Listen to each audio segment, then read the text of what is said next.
Fala, galera! Sejam muito bem-vindos a mais um episódio do... Finalmente Residente! Que isso, locutor? De onde veio essa voz?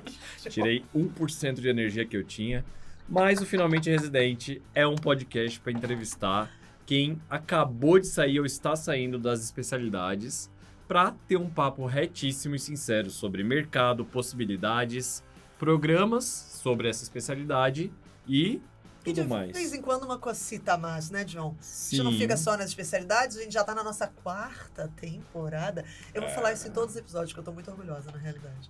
E nas últimas 3 temporadas a gente falou de várias especialidades de acesso direto. A gente agora, nessa 4ª temporada, tá pegando algumas especialidades que a gente já conversou, mas de outras instituições agora, então para ter até te dar um poder maior de decisão ali quando você escolher quais são as especialidades, qual é a especialidade que você quer e onde você vai prestar sua residência.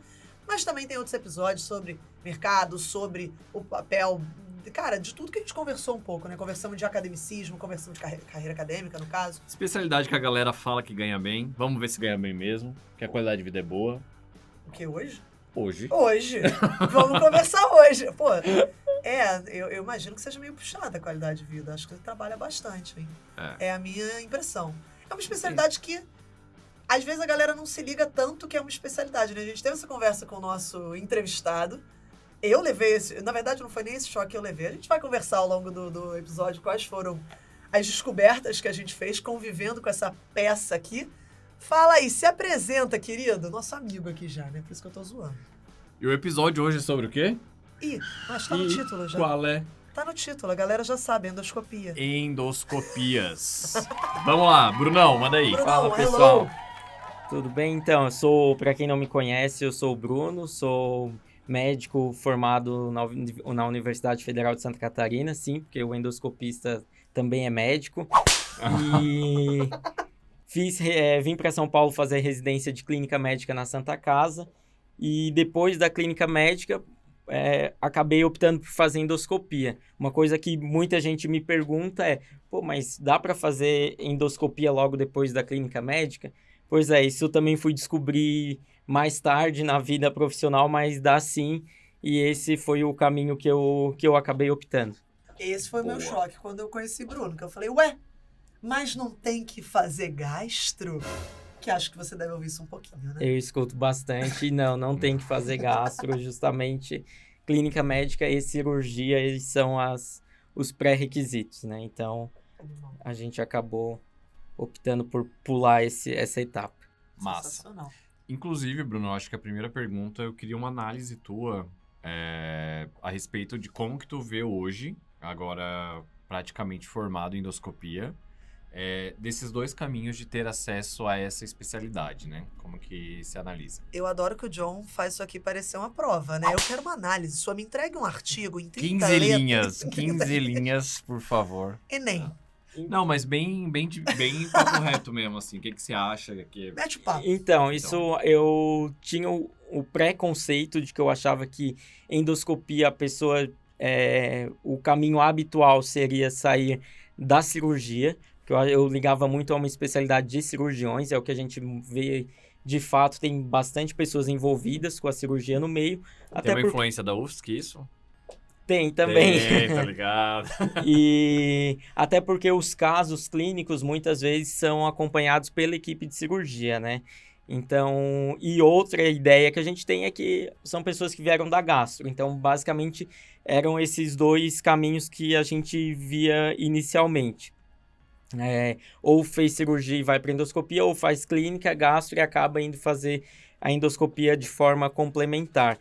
Mas hoje eu vejo que não, assim, as duas formas de acesso são equivalentes no final, isso não vai alterar o seu resultado. E o mais importante é que você esteja ciente de que é aquilo que você quer, porque os seus conhecimentos, tanto de clínica quanto de cirurgia, vão ser usados na especialidade. E, inclusive, mesmo que você tenha feito clínica, é muito importante que você tenha uma noção cirúrgica para atuar na endoscopia. E o contrário também é verdadeiro. Então, mesmo o cirurgião tem que ter uma boa noção de gastro, de clínica médica, para fazer um bom serviço de endoscopia. Então, é uma especialidade que realmente fica no meio do caminho. E talvez por isso também que eu tenha escolhido endoscopia, porque eu sempre fiquei no meio do caminho entre clínica e cirurgia. Então acabou que foi uma especialidade que me complementou nesse aspecto. A primeira grande dica aí do programa, né? A galera que tá ouvindo, que já tá na clínica, ou pensa em fazer clínica, ou tá na dúvida, às vezes ainda é 4º, 5º ano, fica na dúvida entre as duas, olha aí, tem um bom caminho. Temos aí. Ô, Brunão, da onde veio endoscopia? Assim, como que foi essa descoberta? Quando que você teve contato e começou a considerar isso ser seu resto da vida, né? Sua especialidade aí. Então, endoscopia, eu sempre pensei já desde a faculdade em fazer clínica e gastro. Ah, legal. Né? E daí, como gastro, eu pensava em fazer também endoscopia. Então, esse seria o caminho que eu já tinha traçado desde lá da metade da faculdade, 6º, 7º ano, quando a gente passou pela disciplina de gastro. Então, eu vim para São Paulo, fiz clínica médica, estava terminando clínica médica, comecei a me preparar para fazer gastro. Só que estava período pandemia, estava muito focado em plantões, trabalhar, dediquei pouco tempo em preparação para as provas de residência e estava meio na dúvida se ia fazer residência ou parar um ano para estudar. Então acabou que fui meio que postergando e no final das contas eu resolvi prestar a prova para São Paulo só para as principais instituições. Então, eu prestei gastroenterologia nas mais concorridas aqui de São Paulo. Basicamente, fiz Unifesp e USP. E na Santa Casa, como eu já conhecia o serviço, mas sabia que endoscopia tinha um bom nome, eu pensei, não, na Santa Casa eu vou prestar gastro. Vou prestar endoscopia. E então, fui para a prova. E por ironia do destino, acabei passando na endoscopia e não passando na gastro. Cheguei até perto ali de passar e tal, e daí acabei passando em endoscopia e pensei, mas é uma especialidade difícil, concorrida de passar também depois, vou aproveitar e fazer o caminho inverso.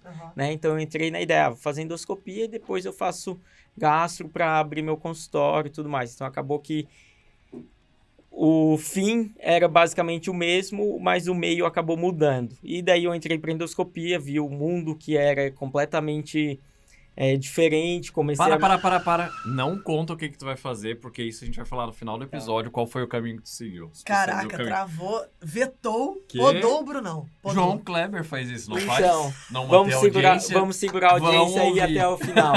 Tá certo, então. E daí comecei... Então, o que eu posso falar então é que eu comecei a fazer endoscopia, gostei muito e estou terminando agora a residência de endoscopia no mês de março de 2023. Boa. Eu tenho uma pergunta que eu acho que as pessoas que estão vindo aqui de primeira viagem podem ter. O universo da especialização em endoscopia envolve o que tudo?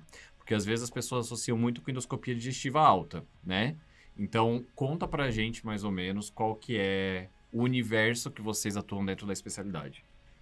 Então, a endoscopia, ela basicamente é a especialidade que está sob a guarda da SOBED, que é a Sociedade Brasileira de Endoscopia Digestiva, e ela inclui nas residências habituais a endoscopia digestiva alta, a colonoscopia e outros procedimentos endoscópicos, também como a CPRE. Né? Então, a gente acaba tratando essas 3 modalidades endoscópicas. Dentro da endoscopia, existem algumas subdivisões. Por exemplo, existe o ultrassom endoscópico, né, que tem crescido bastante. Existe a enteroscopia, que é uma forma diferente aí da endoscopia, com o objetivo de visualização de delgado. A cápsula endoscópica também acaba estando sob o guarda-chuva da endoscopia. Então, isso tudo são áreas de atuação que a gente tem. Uma característica especial da Santa Casa, que foi um dos motivos também que me incentivou a fazer endoscopia nessa instituição, é que sob o guarda-chuva da residência de endoscopia está também a broncoscopia. Então, ali a gente tem uma formação em via aérea também muito boa, muito reconhecida, com profissionais que são aí nacionalmente conhecidos pela atuação em via aérea. Então tem essa vantagem que não é comum nas outras residências de endoscopia, pelo menos as que eu fui pesquisar não incluíam via aérea. É uma coisa mais relacionada à Santa Casa pela história da formação da especialidade, que começou com uma endoscopia peroral, que fazia basicamente endoscopia digestiva e respiratória. Legal. Então, esse Bem é o maneiro. guarda-chuva Legal. da especialidade. Você comentou de outras especialidades, de outras residências de endoscopia. Você tem uma ideia, assim, que outros serviços oferecem a residência de endoscopia? Aqui em São Paulo guarda aí a maior parte das residências de endoscopia do país. Então, Aham. é muito comum. Tanto que aqui é uma residência comum, mas fora de São Paulo, talvez as pessoas não conheçam ou não tenham conhecimento da residência de endoscopia. Né? Mas aqui em São Paulo a gente tem as grandes instituições, né? Tem Santa Casa, HC, Unifesp, o IANSP, tem os hospitais particulares, Sírio-Libanês, talvez o Einstein tenha, não tenho certeza, tem o 9 de Julho, Nossa. tem Lefort também, então assim, tem vários hospitais, principalmente particulares, Oswaldo Cruz, então tem um leque bem Bons amplo, serviços. Bem legal, bem hein? amplo de formação de endoscopistas. Na verdade, são centros de treinamento da SOBED, nem todos esses entram como característica de residência de endoscopia. Alguns deles ficam como aquela especialização, que é basicamente a mesma carga horária, e no final tu faz a prova de título da SOBED, que é a nossa Legal. sociedade. Entendi. E me diz uma coisa. Todas elas admitem como um acesso de pré-requisito de clínica e cirurgia sem a necessidade de gasto, inclusive do HC, do Sírio e tudo mais. Sim, todas elas têm esse pré-requisito, né, que faz parte aí do MEC, toda residência de endoscopia tem esse pré-requisito. A Santa Casa, de novo, mais uma especialidade dela, é que a Santa Casa permite pediatria também. Então, a Olha gente só. tem... Joana? Aí, achei A gente, meu R+. a gente tem bastante... Todo ano tem algum residente que é da pediatria ou... Na pediatria segue aquele mesmo esquema. Muita gente faz gastroped e acaba fazendo endoscopia depois. Até porque dentro da pediatria em si não existe a endoscopia pediátrica. Ela acaba indo para o guarda-chuva também da endoscopia e os procedimentos endoscópicos. Então, na residência, a gente faz muita endoscopia pediátrica na Santa Casa também. Uhum. Então, Pode tem ser esse viés aí. Pode ser o início de uma carreira promissora e vanguardista na pediatria. Dá pra entrar direto, não precisa fazer gasto. Pediatria sem gastroped. Tá bom, então Entendi. até o final do episódio, quando você falar o quanto ganha, eu vou decidir. Se é isso. Talvez isso te dê não te incentive muito, Sem mas spoilers. a gente vai ver, sem spoiler. Ô, Bruno, eu tô te observando aqui, eu tô vendo que você virou um cara de muito sucesso. Queria que você mencionasse quem foi o teu monitor de raciocínio clínico. Olha, essa parte do sucesso é questionável, mas eu tinha um monitor de raciocínio clínico que me deu vários insights aí de vida, e o nome dele era John. Eu pensei que tava falando Não, Alexandre. achei que você ia falar outro, Alexandre. Não, Pô, Alexandre perdeu, acabou acho. não sendo meu monitor. A primeira vez que esse menino aprendeu child, fui eu que ensinei. Sim. Caraca, você começou tudo, John. Hã? Você é a sementinha. Parabéns. Como é que você se sente sendo o centro do universo? Eu me sinto protagonista da minha vida e da vida dos outros. E aí? Não, tô com uma curiosidade, que é a seguinte. Não sei se você vai saber me responder. Por que não saberia?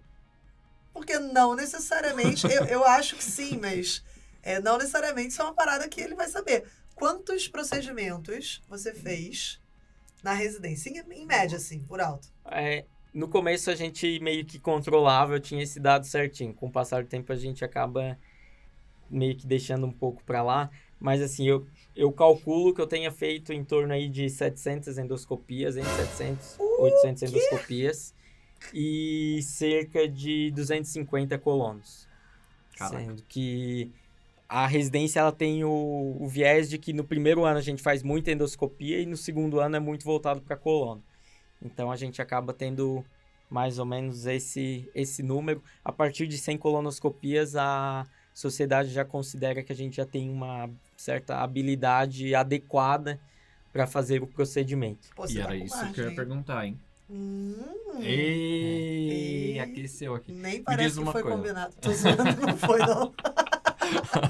A sociedade, ela exige um número mínimo de procedimentos por método. Olha, eu aqui, hoje eu tô metódico. Por exemplo, número X de endoscopias para validar ou não. Não. Não? A princípio, o que a gente precisa para fazer, a gente precisa fazer a prova da sociedade. Então, a gente precisa cumprir uma determinada carga horária, sendo de estágio ou residência, Tá. sendo que da residência a gente já sai com o RQE do MEC, e fazer uma prova que é teórica e prática. Então, essa prova normalmente acontece em 2 vezes ao ano, pelo menos, e que é a validação do título de especialista da SOBED. Legal. Então, essa prova hoje ainda não tem um número mínimo de exames determinando, mas isso até já se fala em implementar uma comprovação de X exames para a pessoa sair habilitada a fazer a endoscopia. Massa. Legal. Animal. E qual que é o programa? De era lá. isso que eu ia Era perguntar. isso que eu ia perguntar? Você trouxe Quer aí... perguntar? Não, eu ia fazer exatamente... Ih, barra DR. João, 4 temporadas já. Não vamos causar nessa, não, por favor. É que você tava comentando que o primeiro ano ele é mais focado em endoscopia, o Isso. segundo mais em colono. E você tinha comentado antes com a gente que tem mais coisas aí também nesse primeiro e segundo ano. E como que funciona? Como é que você roda? É mensal, como algumas residências? Você roda 6 meses contínuos num lugar?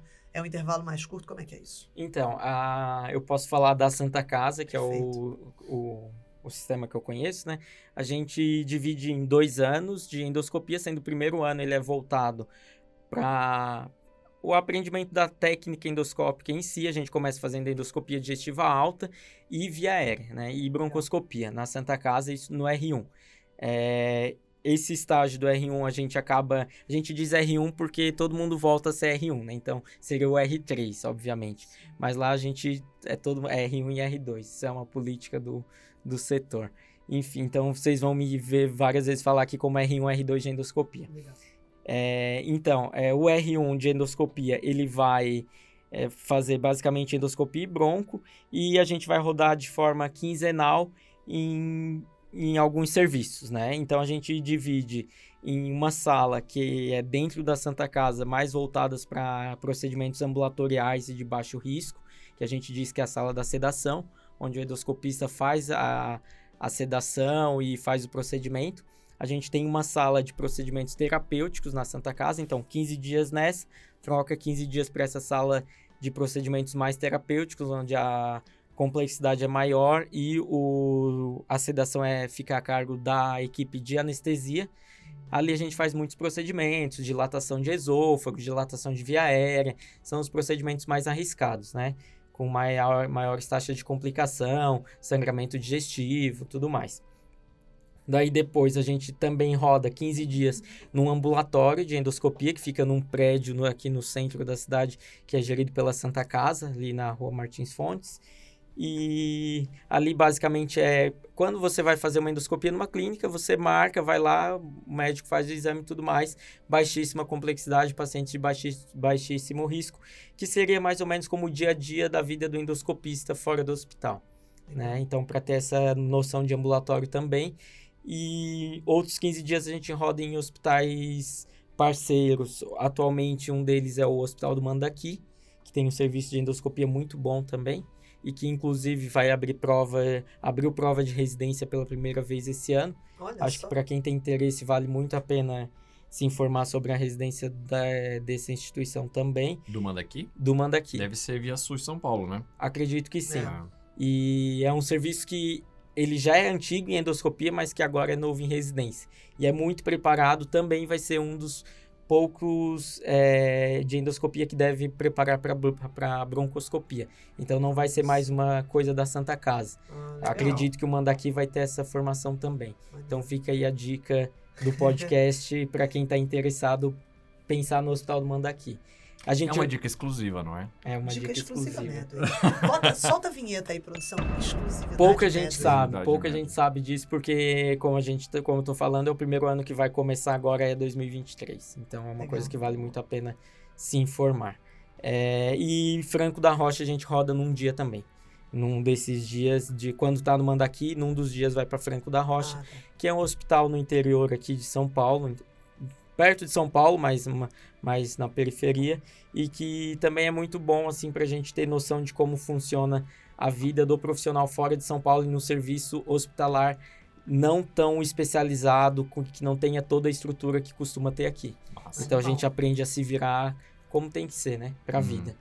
Pô, bem legal que você trouxe um ponto que eu não imaginava, não tinha me ligado. Vocês têm uma certa noção anestésica também, né? Bem importante. Sim. Porque o primeiro estágio você falou que é o de baixo risco, você é um Sim. anestesista ali. Eu acho que, por isso que eu digo que é complementar, por exemplo, eu fiz clínica médica na Santa Casa, a gente pega muita mão de procedimento, acho que a média aqui já cansou de falar sobre as vantagens das residências, e a da Santa Casa é justamente ter essa mão mais ativa, mais segura, né? E assim, e endoscopia foi uma complementação muito importante na questão de sedação. Eu saí da clínica médica tendo noção de que sedação era só para entubar paciente. E era o que eu sabia fazer. Hoje eu sei fazer com a sedação da endoscopia, eu trabalho ainda em pronto-socorro, trabalho em UTI, então tenho uma tranquilidade muito maior para fazer uma sedação, para fazer uma cardioversão elétrica, às vezes para passar um acesso num paciente que precise por algum motivo, ele está agitado, eu consigo fazer uma sedação leve que não precisa entubar, que mantenha a segurança da via aérea e ao mesmo tempo me permita fazer o procedimento. Então a gente pega muito esse tato da sedação, saber quando é só uma sedação superficial, uma sedação mais profunda. Massa. Isso Bem legal, hein? foi um conhecimento assim que me ajudou muito e tem me ajudado ainda trabalhando como clínico. Boa. Massa Boa. pra caramba. Uma formação muito completa, né? A primeira vez que eu fui sedado na vida foi numa endoscopia. Foi bom? Cara, foi animal. Eu acho que eu fui cansado, eu acordei assim, parecia que eu tinha dormido 505 horas. Eu acordei e falei, deu reset aqui na minha vida, porque É engraçado, foi né? muito bom. Às vezes Gente, o paciente acorda sem saber, ele pergunta se vai fazer exame. Às vezes teve casos de paciente começar a discutir dizendo que não fez o exame. Ah, é? Real. Ele diz, não, mas você eu não não fez nada. fiz, você não É. fez Tá nada, maluco? não. Porque é muito rápido. O lapso... Lapso, é isso que se fala? O tempo? É, O tempo. pode pô. ser. Todo mundo entendeu, Hoje é. vai.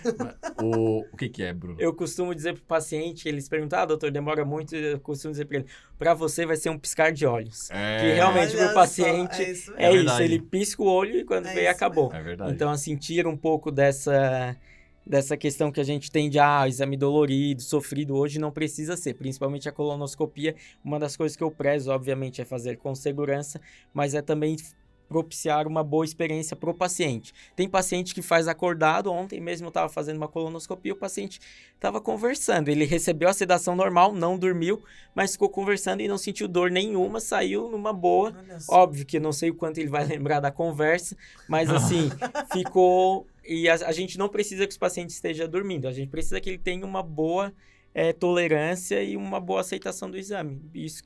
É isso que importa. É o mais importante. Total. Massa. E todo o resto, né? O preparo também, que eu lembro, É. acompanhei meus pais fazer a coluna, o preparo foi horroroso, tem muito tempo já.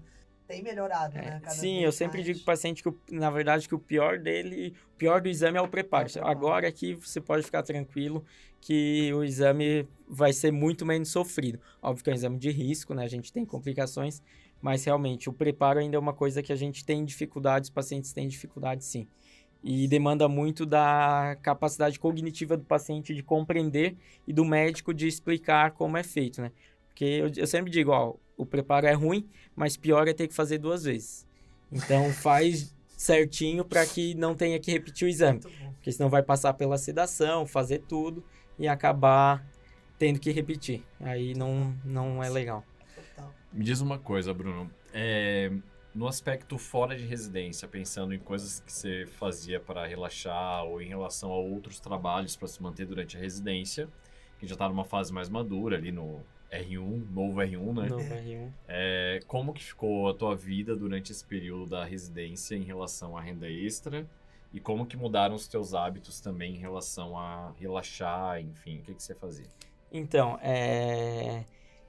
eu vim para São Paulo fazer clínica médica e me manter sem ajuda da família, sem ajuda financeira, tentar ser independente do ponto de vista financeiro e bancar minhas contas, né? Porque isso faz parte do crescimento da vida também, né? Aprender a lidar com o que você ganha.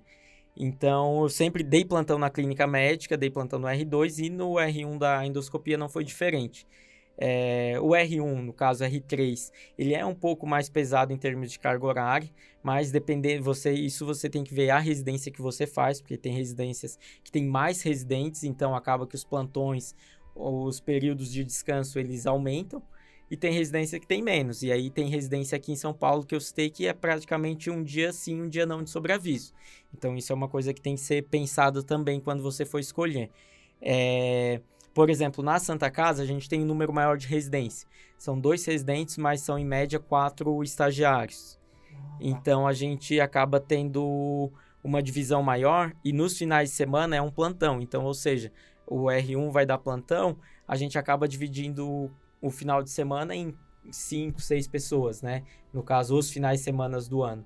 Então, acaba que, mesmo no R1, você tem praticamente todo final de semana livre. Plantão de endoscopia? Na verdade, fica lá, é sobreaviso e plantão, né? Uhum. Fica lá no hospital aguardando chamarem, às vezes não tem ambulatório, mas tem que estar lá.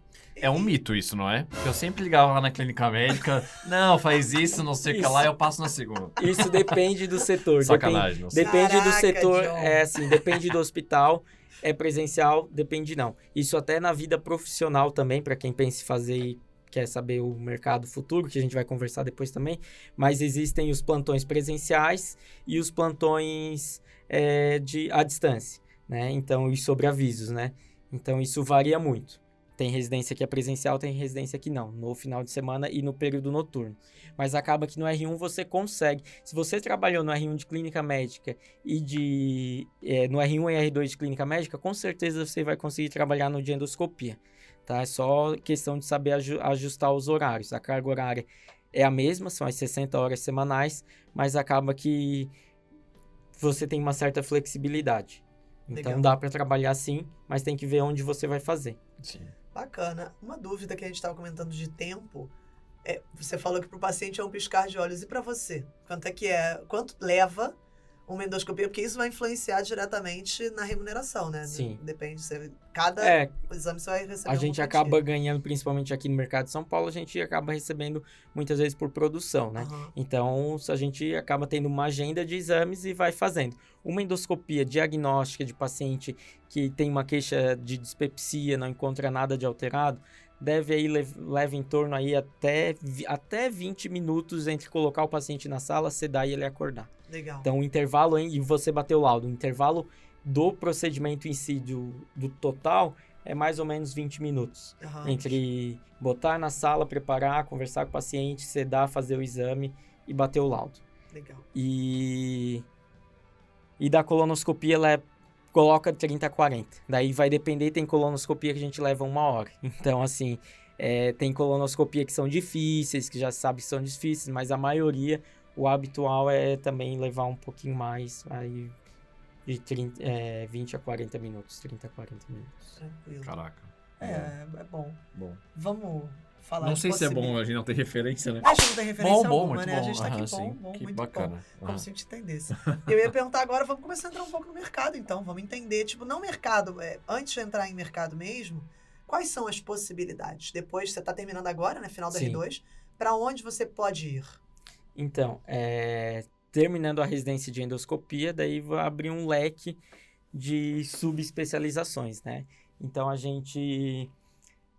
o habitual é pessoas que saíram e querem sair para o mercado de trabalho, terminou a residência, quer trabalhar, faz o título da SOBED, muita gente deixa São Paulo, vai para o interior, onde tem muita oportunidade de daí você empreender, né? Comprar seu aparelho, fazer o seu investimento e fazer exames por conta própria. Muita gente opta por ficar em São Paulo, que tem uma demanda de trabalho muito alta. Só que tem uma demanda alta, mas tem muitos endoscopistas também. Isso, a lei da oferta e da demanda, acaba que a remuneração ela é menor por exame, mas acaba que tu tem um volume de exames muito alto e acaba compensando dessa forma a renda.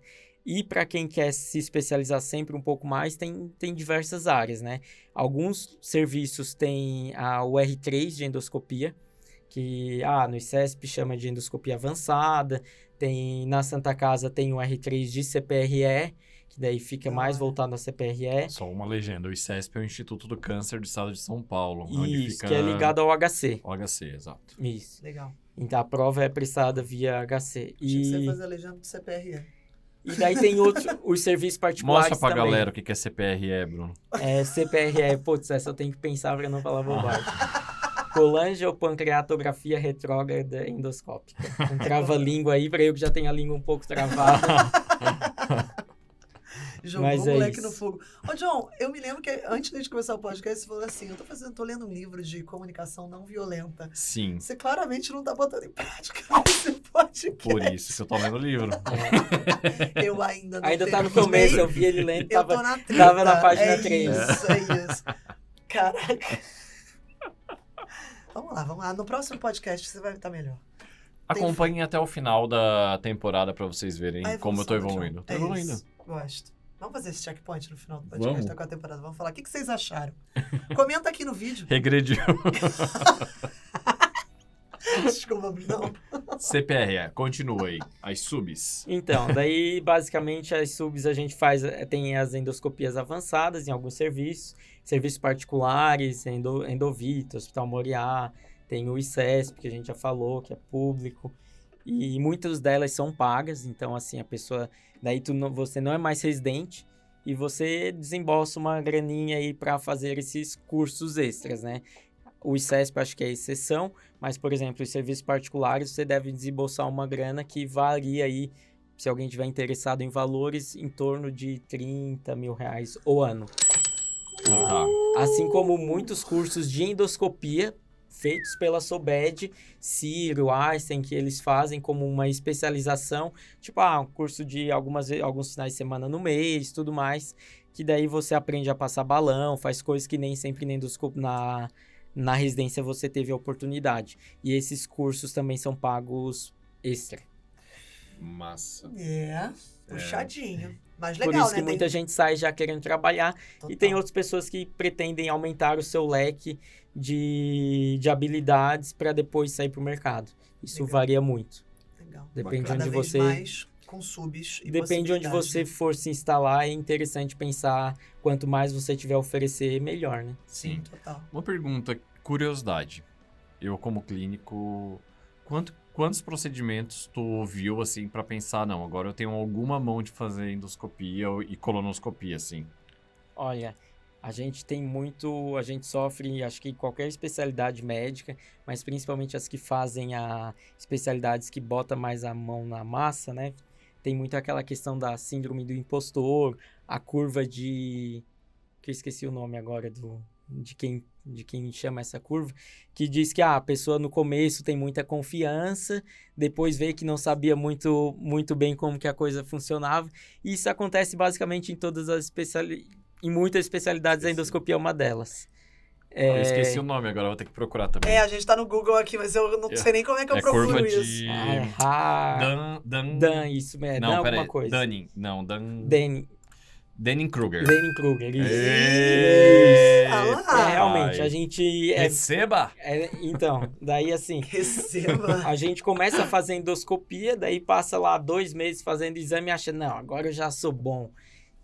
Mas não, daí começa... Só que não, querido, você não só tá que bom. não, teus chefes estão ali há anos fazendo aquilo ali, estão te ensinando e eles, às vezes, têm muita humildade, muito receio, eles são muito cautelosos e a pessoa que está começando ali acha, não, agora eu já sei. Então a gente passa por isso também, né? Mas eu acho que em questão de 3 meses na endoscopia, a gente já começa a ter uma certa confiança de fazer um exame simples, diagnóstico. Daí isso vai aumentando com o passar do tempo. A terapia, ela demora, a curva de aprendizado é maior, você tem que ter são movimentos muito delicados e colonoscopia é mais crítico ainda. A curva de aprendizado é muito maior, então a gente demora até ter uma segurança de dizer, não, eu faço uma colonoscopia, eu tenho segurança de que eu vou chegar até o final do exame na maioria dos meus pacientes. Isso demora bastante, a gente vai ganhando confiança ao longo da residência. É comum chegar no final da residência, a pessoa fez 20 colonoscopias, chegou uma, ela tem dificuldade, ela vai pensar, pô, mas eu tô aqui há anos, eu não vou aprender isso nunca. Acontece muito isso. Na verdade, ela já tá bem próxima ali de no final do 2º ano de residência de estar fazendo um exame de qualidade e ela tá se achando pior do que, às vezes, do que estava no começo. Entendi. Mas medicina 101. Bem-vindos é. à medicina. Isso Quem acontece que em nunca muitas especialidades e eu acho que agora... E quando vai chegando no final da residência que a gente pensa, pô, março já tá na porta, abril sou eu e eu mesmo e eu tenho que saber fazer e daí o calo vai apertando. Como é Mas que tá a gente isso aí? sai bem preparado. Como que tá isso aí? Porque Eu- é exatamente isso pra você, Conta né? pra O que gente, você cara. vai seguir? Quais são os seus próximos passos e como que Então, você tá agora? A formação, de modo geral, quem pensa em fazer endoscopia, com certeza tem que marcar a Santa Casa, tem que prestar para lá, porque vale muito a pena. Não é porque eu fiz lá, mas a gente acaba dizendo que aqueles tijolinhos à vista, eles prendem a gente, e é verdade. A gente pega um carinho especial pela instituição. Então, tenho muito orgulho de ter feito endoscopia lá e recomendo, se você vai fazer endoscopia, pense com carinho na Santa Casa, tá? E agora eu me sinto relativamente bem preparado para o mercado pela qualidade do ensino que eu tive, mas obviamente a gente tem muito receio porque agora a vida muda completamente, a responsabilidade é outra, a gente não vai ter nossos mentores ali, né, para nos auxiliar, mas as portas vão se abrindo. As portas se abrem de maneira relativamente rápida, assim, na especialidade. Então, eu estou bem tranquilo quanto a isso. E sobre a questão de especialização, eu acabei optando por fazer CPRE. Então, como eu falei, os tijolinhos, eles prendem a gente. Eu vou ficar mais um ano na Santa Casa, vai ser meu 5º ano agora. Eu vou fazer CPRE. Tá, mais um ano lá. Animal. De sofrência. Desafiador. Total. A gente sofre, mas ama. Infelizmente, a Santa Casa é isso. Em tua homenagem, a Joana vai mencionar 3 diagnósticos e Para com 3 isso. tratamentos que uma CPRE pode fazer. Por favor, Joana. Não, pra que eu vou fazer isso? A gente já fez Ela antes. acabou Eu de já descobrir. fiz isso. Ela acabou de descobrir o que significa o exame, Vai coitada. se ferrar todo mundo. Olha aqui, se tem uma coisa Criança não faz CPRE. que mas a UFRJ tinha o serviço de Criança gasto só excepcional. É só atresia de via, daí não faz CPRE. Inclusive, Não, mas ela mandou bem aqui no pré. pensei em fazer gastro. Ah, é? Qual que Eu, especialidade? zero surpresa. Acho que nenhum ouvinte aqui tá falando, nossa, realmente. Nossa, Fora da quem caixa, diria Joana. que a hoje. Joana pensou em fazer essa Olha especialidade. só. Não é só cirurgia, realmente, que eu não pensei. Endoscopia eu também nunca tinha pensado, não. É? Mas acho que é porque eu nem pensava, Endoscopia nem sabia. ninguém pensa nem que que é uma existia. especialidade. Né? Exatamente. Já Então, chegou o paciente a achar, não, mas quem faz a endoscopia é o médico? Sim, senhora, é o médico que faz a endoscopia. Tá aí um bom ponto, na realidade, que você trouxe. Você comentou aqui antes que você ia pro ambulatório de endoscopia saindo daqui. Isso. E aí, como é que é essa busca do paciente sobre o ambulatório de endoscopia? É encaminhamento, o paciente vai... Porque assim, às vezes estou pensando do ponto de vista de paciente que eu já fui, Sim. eu e o John já fizemos endoscopia. Pô, eu marquei uma endoscopia numa clínica tal, Sim. porque a gastro tinha indicado, alguma Sim. coisa assim. Como é que é esse ponto do ambulatório de endoscopia e a ciência geral da população leiga sobre a endoscopia? Assim, a população, por exemplo, você quer fazer uma endoscopia, você vai procurar uma clínica que alguém indique, um médico de confiança indique e diga, faz endoscopia nessa clínica. Daí você vai lá na clínica e vai marcar uma data. A moça vai dar uma agenda e nessa data vão ter vários médicos que são do corpo clínico que fazem endoscopia naquele lugar e vai cair na agenda de um médico de acordo com o dia. Normalmente a gente tem dias, terça à tarde eu faço endoscopia em tal lugar. E normalmente funciona assim. Em casos específicos, se você quer fazer com aquele médico, você vai dizer, não, quero endoscopia com tal médico que trabalha nessa clínica, você vai botar na agenda dele. Bacana. Então, normalmente funciona assim, aqui em São Paulo, né? Então, em outros serviços, às vezes, tem só um endoscopista ou pouca gente, mas aqui, basicamente, você vai numa clínica que você sabe que faz o exame, agenda, ele vai botar na agenda de um dos médicos. Legal. E a gente vai lá e vai fazer o exame tudo certinho. Animal. E a pergunta X? Eu vou fazer. Vai fazer? Ixi, Eu vou fazer. Lá vem. Vai lá. Bruno, Música de suspense. eu já jantei na tua casa. Eu sei que tu serve vinhos caros. E eu quero saber... Peraí, vamos só botar contexto? Quem é o Bruno, né? Por que Quem o que é Bruno o tão Bruno? próximo? Por que, Bruno? Por que o John janta na Então- casa do Bruno? Por Então, quê? Porque Boa. eu tenho uma ligação muito forte com a Medway já. Desde quando a Medway nasceu, Tava de a fralda. Medway estava na incubadora e eu já ficava... Literalmente. E eu já ficava na casa aí de donos, né, sócios da empresa. Então, a gente fez faculdade com o Alexandre Remor, na mesma faculdade, né, eu sou contemporâneo de turma da irmã dela, a Beatriz, e a minha digníssima noiva, ela é uma das funcionárias mais antigas da Medway, Carol, Ana Caroline da Clínica, um beijo, te amo, minha vida.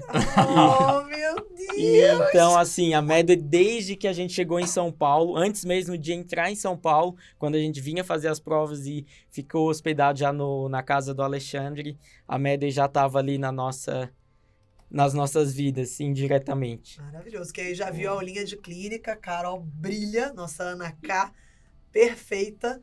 Já também tá virando nossa intensivista aqui agora, tá fazendo intensiva no HC, sofrendo um pouquinho de novo.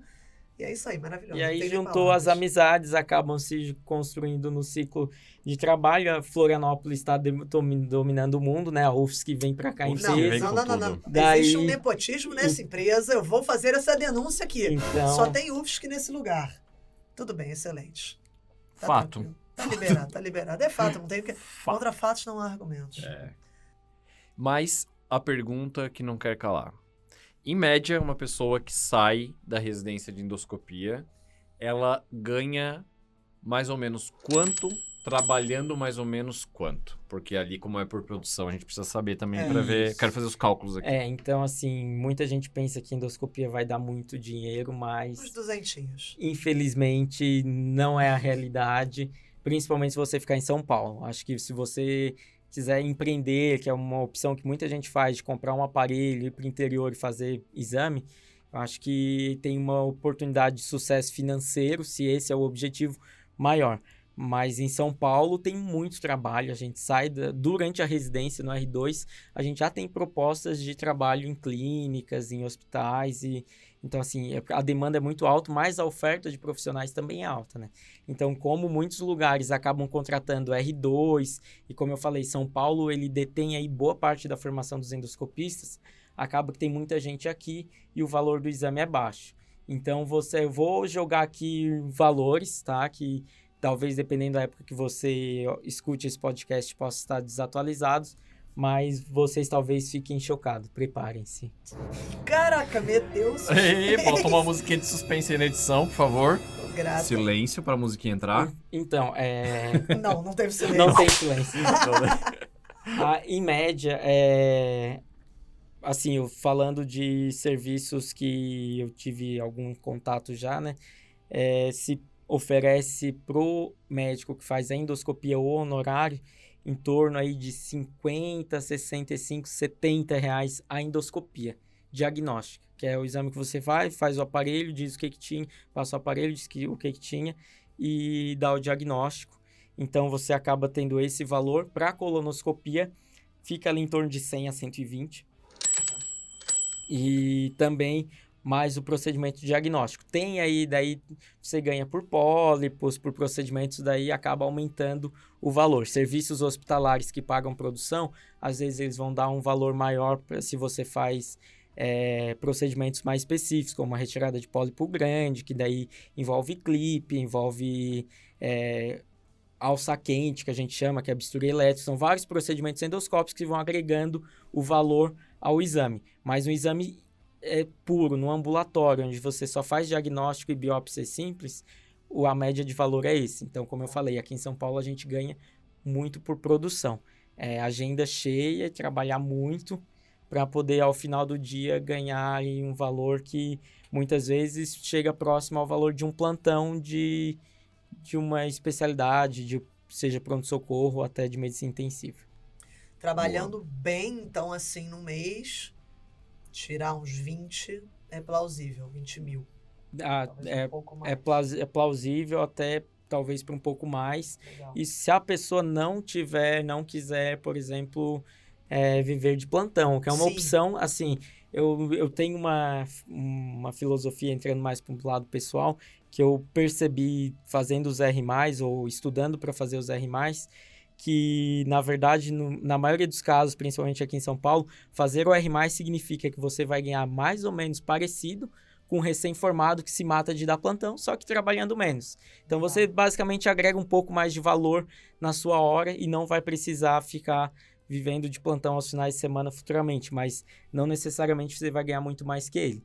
Porque a gente sabe aqui que o valor do plantão em São Paulo, pagando o que paga hoje, aí em torno de 100, 120 reais a hora, acaba sendo o que você consegue fazer depois numa especialidade, ou faz um pouco mais, só que trabalha menos horas, né? Legal. Eu tenho a mesma percepção, pelo que eu converso, assim. Eu acho que tá bem certo, bem dentro do que você falou. E o que a gente tem visto aqui também no podcast, né? É Essa é uma verdade. percepção, isso é real. Bem legal.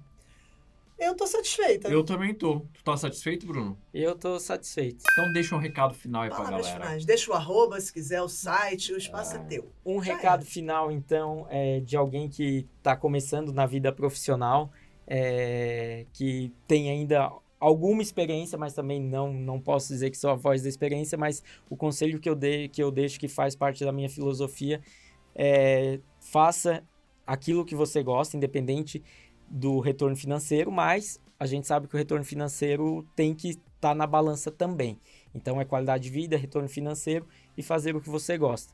E segundo, se você está na área da medicina, procure fazer uma especialização, principalmente enquanto você é jovem. Porque lá na frente, quando você tiver 60, 70 anos, você não vai querer estar trabalhando de plantão, de pronto-socorro, tu vai estar querendo ter uma vida mais autônoma.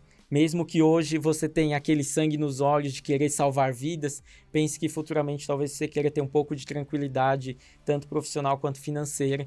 E eu acho que fazer uma especialização naquilo que você gosta, independente se vai dar muito ou pouco dinheiro agora, independente se hoje você vai ter que ganhar pouco por conta da residência, eu acho que é um investimento no futuro, na sua formação, e eu acho que é isso que você tem a ganhar. É muito mais fácil sair da faculdade, financiar um carro, um apartamento e dar um monte de plantão, mas eu acho que lá na frente você pode estar comprometendo o seu eu, mas o seu eu futuro, sua qualidade de vida no futuro, tá? Porque talvez a pessoa que você seja daqui a 15, 20 anos não pense como você pensa hoje. Então, assim, meio profundo, mas essa é basicamente a filosofia de vida que eu sigo. Eu acho que eu procuro sempre estar nesse caminho de fazer uma especialização, oferecer o melhor e mais completo e seguro para os meus pacientes e pensar que lá na frente eu posso ter a opção de trabalhar menos, reduzir a carga de trabalho, porque hoje, enquanto eu sou jovem, eu trabalhei bastante, fiz o que era preciso e agora eu posso aproveitar a vida. Né? Viva como se fosse morrer amanhã, mas previna-se como se fosse viver para sempre, né? Então, cuide de si mesmo. Então, esse basicamente é o meu lema de vida, tá? Então, é isso. Sensacional. Muito bom. Pô, muito assina obrigado, embaixo, Bruno. assina embaixo. Sensacional. Acho que deu para ter uma noção fantástica do que é endoscopia. Deve ter aberto o leque para uma galera que tá ouvindo. Porque, de fato, sem esse conhecimento, você não sabe nem que caminho você vai escolher, né? Que então, bom. E achei bem animal. Obrigada. Deixar aí... tem muito mais coisas para falar sobre o mundo, muito mais detalhes, tudo mais. Se alguém tiver alguma dúvida, tiver realmente interessado aí em conhecer mais sobre a especialidade, eu fico aí, me coloco à disposição da Medway. Se precisar, qualquer coisa, entrar em contato, eu gosto muito de falar do que eu faço, assim como eu gosto do que eu faço, eu gosto também de falar daquilo que eu faço, né? Então, eu me coloco aí à disposição, se alguém tiver alguma dúvida, alguma coisa, pode entrar em contato, ou se quiser conhecer serviços também, né? Provavelmente eu vou estar na Santa Casa em 2023, como eu falei. Se quiser conhecer o serviço e tudo mais, aí a gente está sempre à disposição, tá certo? Se tiver alguma dúvida, manda mensagem lá no @medway.residenciamédica, nosso Instagram, ou deixa um recado aqui, deixa um comentário aqui no site, se você estiver assistindo no YouTube, né? Se você estiver no Spotify, etc. Cata a gente no Insta. Se estiver no YouTube, deixa um comentário, entra em contato com a gente responde todo mundo. Procura a gente nas nossas redes sociais individuais, né? @mresende com z.jo e @johnml com DJONML. Muito bom. A galera vai errar com certeza. Mais ou menos, a galera né? vai errar com certeza. Coisa de meu pai. Beijo, pai. Caraca, não tem um dia que o John não dá uma bola fora. Na moral, vai melhorar até o final Vai. da comunicação não violenta, vai melhorar. Vai. Tenho fé, John. E, eu tenho que ler esse livro também. E se inscreve aqui no YouTube, se você estiver assistindo no YouTube, já se inscreve. A gente publica muita coisa bacana de acesso direto, de pré-requisito. Então, dá uma seguida aqui, segue a gente no Insta e segue a gente no reprodutor de áudio que você estiver ouvindo aqui. Então, Spotify, Deezer, Amazon, Apple. A gente só sabe esses. Qualquer um, tá tranquilo. Beleza? E no YouTube. E no YouTube. A gente volta para mais episódios do Finalmente Residente em breve. Valeu? Valeu, fechou. Bruno, brigadão. Muito Valeu pela obrigada, Eu que Bruno. agradeço, Animal. foi um prazer estar aqui com vocês, estar entre amigos aí nessa conversa. E sempre que a Medway precisar ou tiver interesse, eu vou estar aí à disposição. É sempre um prazer estar aqui com vocês. Fechou demais. Tá Valeu. certo. Valeu, galera. Beijo. Valeu, beijo.